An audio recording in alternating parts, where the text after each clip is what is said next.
Mr. Shapiro, you talked about white privilege, and just this week, I had a conversation with Rachel Lazar, who's done some work, a Jewish American woman who's done some work on this area, as well as having extensive conversations with Dr. Greg Parks of Wake Forest University, who's also talked quite a bit about critical race theory.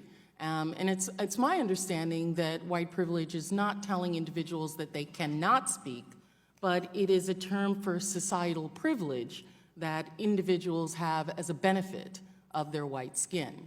And I don't think that, and I think universities would be remiss to then say that because you're white, you're not allowed to say anything that's critical of white people. I didn't know that white privilege actually went into that sphere. My understanding is it's just, and the issue is that white privilege makes people uncomfortable to talk about the societal privilege that they have.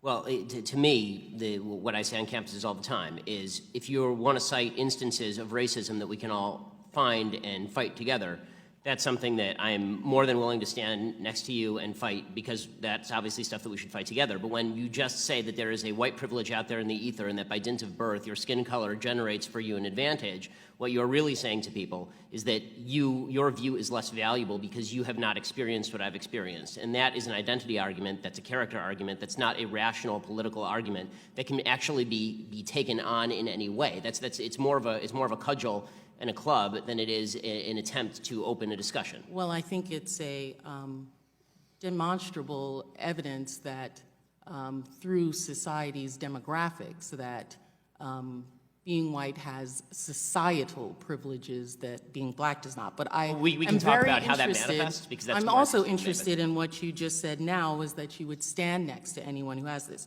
So, Mr. Shapiro, my question to you is, for Ms. Dunston, the tying the noose around the campus and writing messages that target African-American young students, would you consider that hate speech, and then would you stand next to her and fight for her? As I say, I would. This is the first I'm hearing about it, honestly. But really, yeah. But from hearing about it, maybe because it's local. I mean, I'm from LA.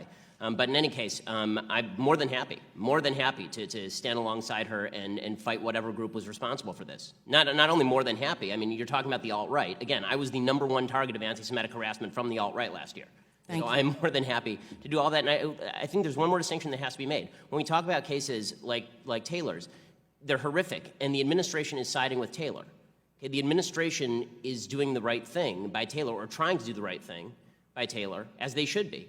And I think that we need to make a distinction between cases where the administration is actively participating in the suppression of speech and cases in which the administration is trying to do the right thing in order to punish people for application of crime.